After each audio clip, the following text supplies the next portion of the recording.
दोस्तों, हमारे संसार में रहस्य की कोई कमी नहीं है। ऐसे ही एक रहस्य का नाम है एरिया 51, जिसे दुनिया का सबसे रहस्यमय स्थान माना जाता है। और इसके पीछे एक नहीं बल्कि दर्जनों कारण है। एरिया 51 अमेरिका के नेवाडा स्टेट में मौजूद है। इस जगह की गोपनीयता बनाए रखने के लिए यहाँ पर भारी मात्रा में सिक्योरिटी फोर्स तैनात किए गए हैं। लोगों का मानना है कि एरिया 51 के अंदर अमेरिका ने एलियंस को छुपा कर रखा है और यहाँ पर एलियंस की टेक्नोलॉजी का उपयोग करके एयरक्राफ्ट बनाए जा रहे हैं। लोगों का कहना है कि उन्होंने एरिया 51 के ऊपर यूएफओ यानी अनआइडेंटिफाइड फ्लाइंग ऑब्जेक्ट्स भी देखे हैं। यूएफओ के नजर आने और एरिया 51 की सिक्योरिटी को देखते हुए हमारे मन में कई सवाल पैदा होते हैं, लेकिन सबसे बड़ा सवाल यह है कि क्या वाकई में वहां पर एलियंस और उनके स्पेसशिप मौजूद हैं? आपको जानकर हैरानी होगी कि अमेरिका की जासूसी संस्था CIA यानी सेंट्रल इंटेलिजेंस एजेंसी ने एरिया 51 की मौजूदगी को आधिकारिक तौर पर कभी स्वीकार नहीं किया। 2005 में फ्रीडम ऑफ इंफॉर्मेशन एक्ट के तहत इस जगह के बारे में जानकारी मांगी गई। आवेदन देने के 8 साल बाद 25 जून 2013 को CIA ने पहली बार स्वीकार किया कि नेवाडा के टेस्टिंग और ट्रेनिंग रेंज में एक एयर बेस है जिसका नाम है एरिया 51। इस जगह को साल 1955 में USAF यानी यूनाइटेड स्टेट्स एयर फोर्स ने अपने कब्जे में लिया था। US एयर फोर्स का कहना था कि यह जगह एक ओपन ट्रेनिंग रेंज है और यहाँ पर अलग अलग तरह के एयरक्राफ्ट और हथियारों की टेस्टिंग की जाएगी। लेकिन सिर्फ इतने से काम के लिए किसी खुफिया जगह की क्या जरूरत थी?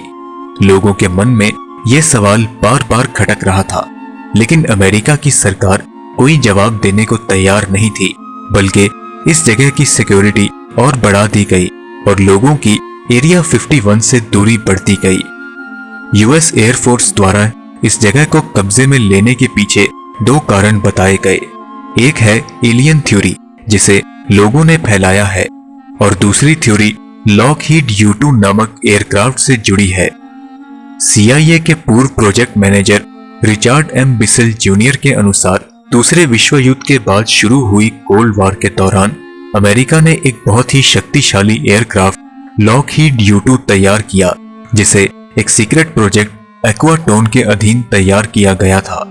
लॉकहीड U-2 को तैयार करने के बाद अब बारी थी इसके टेस्टिंग की। टेस्टिंग को भी सीक्रेट ही रखना था, जिस वजह से नेवाडा के रेगिस्तान को चुना गया। इस जगह के पास पहले से ही न्यूक्लियर वेपन्स का विस्फोट किया जा रहा था, जिस कारण लोग इस जगह से दूर ही रहते थे। इस जगह को चुनने के बाद ग्रूम लेक के सॉल्ट फ्लैट्स को रनवे के तौर पर तैयार किया गया और फिर लॉकहीड U-2 की टेस्टिंग की गई। अब सवाल यह है कि जब CIA ने खुलासा कर दिया कि यह जगह एक एयरक्राफ्ट की टेस्टिंग के लिए है, तो फिर इसमें एलियन थ्योरी कहां से आ गई? लॉकहीड U-2 की टेस्टिंग 1955 में शुरू हुई थी।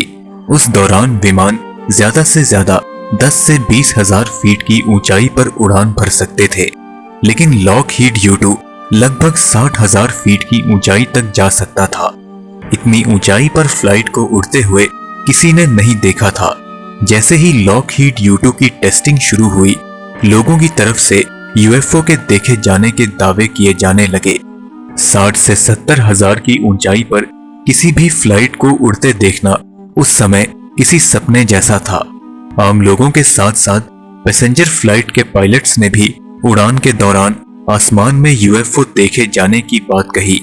लॉकहीड U-2 को देखने के बाद लोग बहुत ज्यादा उत्सुक थे, क्योंकि 1947 में न्यू मैक्सिको में एयरफोर्स का एक सीक्रेट बैलून क्रैश कर गया था, जिसे लोगों ने UFO मानकर अफवाह फैला दी। लोगों के मन में पहले से ही UFO की तस्वीर थी और लॉकहीड U-2 को देखने के बाद इसके बारे में जानने की उत्सुकता बढ़ती गई।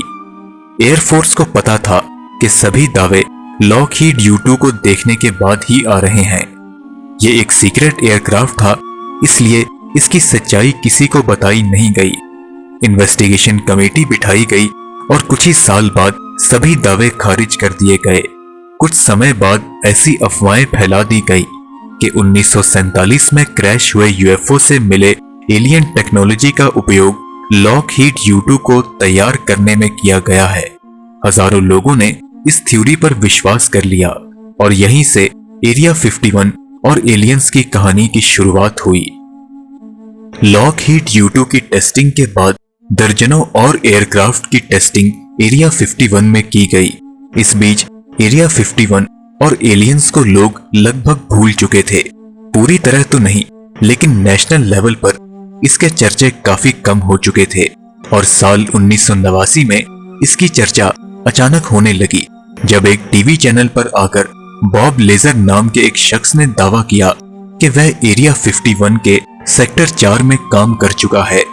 उसका कहना था कि उसने वहां की अंडरग्राउंड लोकेशन में काम किया था जहां उसे एलियन स्पेसक्राफ्ट पर काम करने का कॉन्ट्रैक्ट मिला था।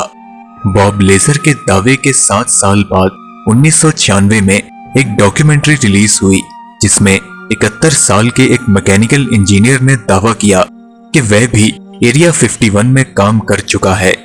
उसने फ्लाइंग डिस्क सिमुलेटर पर काम किया था। ये डिस्क किसी क्रैश हो चुके यूएफओ का हिस्सा थी। उस इंजीनियर ने यह भी दावा किया कि एरिया 51 में एलियंस हैं और वे जेरॉड नामक एलियन के साथ काम कर चुके हैं।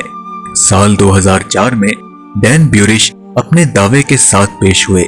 ब्यूरिश का कहना था कि वह एलियन वायरस के क्लोनिंग पर काम कर चुके हैं और इस काम में उनके साथ एलियन जेरॉड भी शामिल था। एलियंस और यूएफओ टेक्नोलॉजी के दावे में कितनी सच्चाई है, ये जानने के लिए हमने area 51 an uncensored history of America's top secret military base की लेखक एनी जैकॉब्सन का इंटरव्यू चेक किया। एनी ने एरिया 51 पर कई साल रिसर्च करने के बाद ये किताब लिखी है। रिसर्च के दौरान उन्होंने 70 से ज्यादा लोगों से बात की। इनमें वो लोग शामिल थे जिनके पास एरिया 51 की फर्स्ट हैंड जानकारी थी और 32 लोग ऐसे थे जिन्हें एरिया 51 में किसी प्रोजेक्ट के एनालिसिस और एक्सपर्ट ओपिनियन के लिए बुलाया गया था। एनी के अनुसार एरिया 51 में जा चुके लोगों में किसी ने भी वहां पर एलियंस या एलियन टेक्नोलॉजी को नहीं देखा है। तो फिर एलियन थ्योरी आई तो आई कहां से? इस पर एनी का कहना है कि लोगों को इस जगह की कोई जानकारी नहीं है, इसलिए इनके बीच जो भी कहानी फैलाई गई लोगों ने इस पर यकीन कर लिया। जब एलियन नहीं है तो इतनी सिक्योरिटी क्यों? इस पर एनी का कहना है कि एरिया 51 में advanced defence technology, spy aircraft और दूसरी स्पाइंग टेक्नोलॉजी पर काम किया जाता है जिसके बारे में हम सोच भी नहीं सकते। साथ ही दूसरे देशों के पैरामिलिट्री फोर्सेस को भी ट्रेनिंग दी जाती है। इन सभी प्रोजेक्ट्स को सीक्रेट रखने के लिए एरिया 51 को गोपनीय और प्रतिबंधित एरिया घोषित कर दिया गया है। लोग इसके आसपास भी नहीं जा सकते हैं और ना ही इसके ऊपर से कोई जहाज उड़ान भर सकता है। हालांकि ध्यान देने वाली बात यह है कि एनी ने जितने भी लोगों से बात की उनमें से एक भी शख्स एरिया 51 का फुल टाइम एम्प्लॉय नहीं था। आखिर क्यों एरिया 51 के किसी रिटायर्ड कर्मी को भी इस जगह के बारे में किसी से बात करने की इजाजत नहीं है?